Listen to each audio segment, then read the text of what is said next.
வணக்கம் நண்பர்களே, welcome to doctor PM times. நண்பர்களே, போன பதிவில் நாம் அடிப்போஸ் டிஷ்யூவோட ஃபிசியலாஜிக்கல் ஃபங்க்ஷன்ஸ் என்ன, அது நம்ம ஹோமியோஸ்டேசிஸ் மெயின்டைன் பண்ண அது எந்த அளவுக்கு உதவியாக இருக்குது அப்படிங்கிறத பார்த்தோம்.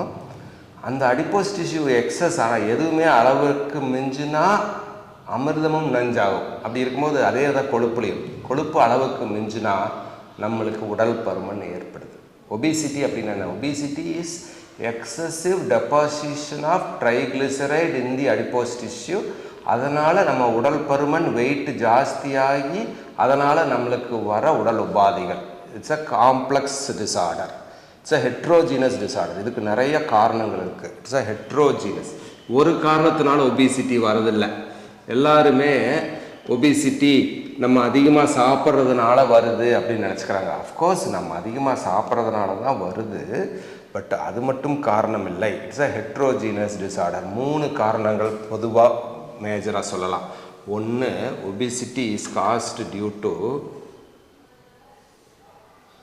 Defective gene.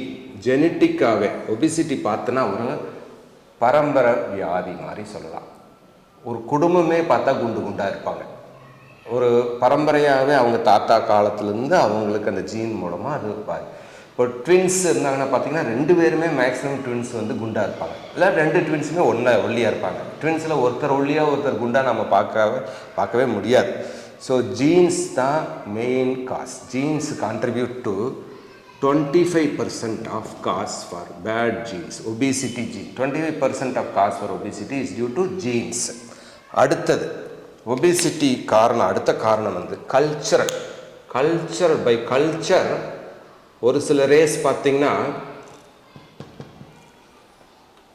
பை கல்ச்சர் ரொம்ப குண்டாக இருப்பாங்க. முதல்ல சொன்ன மாதிரி அமெரிக்கன்ஸ் பை கல்ச்சர் குண்டு. ஏன்னா அவங்களுக்கு everything is available in abundance. எல்லாமே அவங்களுக்கு பெரிய பெரிய சைஸில் நிறையா எப்போ வேணாலும் கிடைக்குது.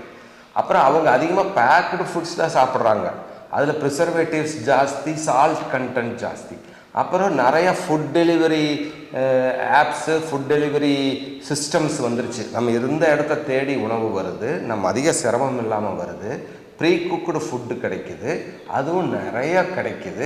அதை வாங்குகிற கெப்பாசிட்டி அமெரிக்கன்ஸ் ஜாஸ்தியாக இருக்குது. ஸோ கல்ச்சராகவே அவங்களுக்கு ஒபேசிட்டி ஜாஸ்தி. அப்புறம் மெயினாக அவங்க நான் வெஜிடேரியன் ஃபுட்டு தான் அதிகமாக எடுக்கிறாங்க.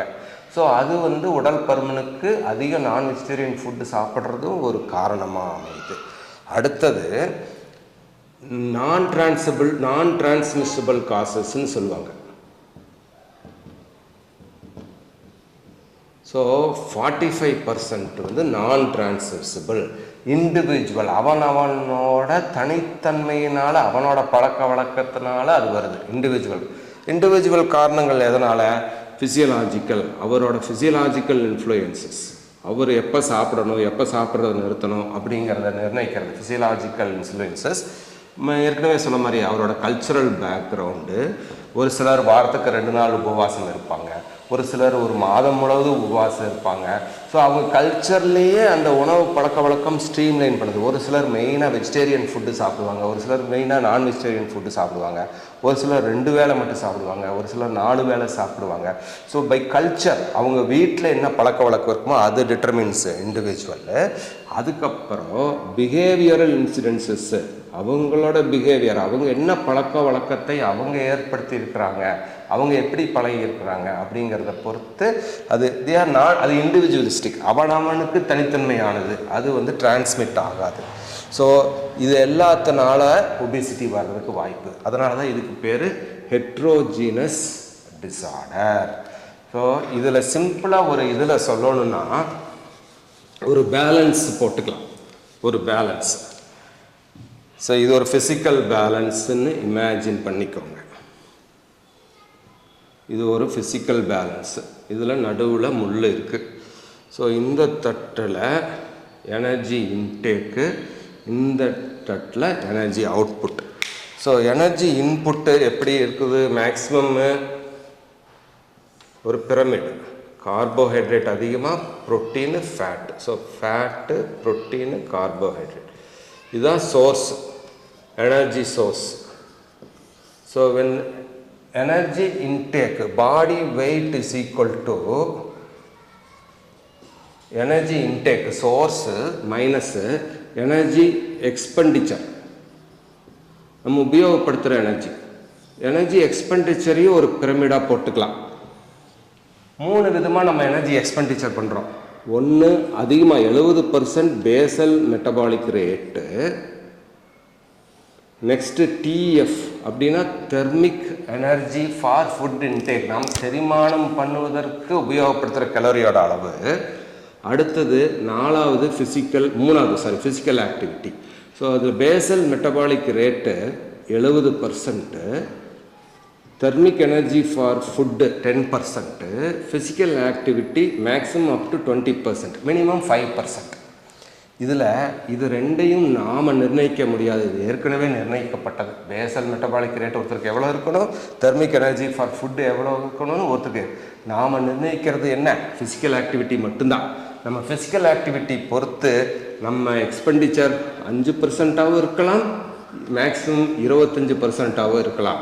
ஸோ நம்ம target physical activity, increase the activity to increase the expenditure. மீதி ரெண்டையும் நாம் அதிகம் தொட முடியாது. அஃப்கோர்ஸ் இன்டேக்கையும் குறைக்கலாம். இன்டேக்கை குறைக்கிறது எப்படி, நம்ம ஹேபிட்ஸ்னால் குறைக்கலாம், நம்ம மாத்திரைகள்னால குறைக்கலாம். வெரி ரேராக இப்போல்லாம் சர்ஜரி வந்துருச்சு, அதுக்கு பேர் பேரியாட்ரிக் சர்ஜரின்னு சொல்கிறாங்க, எக்ஸ்ட்ரீம் ஒபிசிட்டிக்கு குறைக்கலாம். பட் எக்ஸ்பெண்டிச்சரை ரொம்ப ஈஸியாக நம்ம அதிகப்படுத்தலாம், அதுக்கு பேர் ஃபிசிக்கல் ஆக்டிவிட்டி. ஸோ இது ரெண்டும் சமமாக இருக்கணும்னா நம்மகிட்ட இருக்கிற மிகப்பெரிய ஆயுதம் இந்த ஃபிசிக்கல் ஆக்டிவிட்டி. இது இருந்தால் ஒழிய நம்மளால் இந்த 2 பக்க தராசையும் சமமாக வைக்க முடியாது. சமமாக வச்சால் மட்டுமே நம்ம ஒபேசிட்டியிலிருந்து நம்மளை தற்காத்துக்கொள்ள முடியும். நன்றி நண்பர்களே.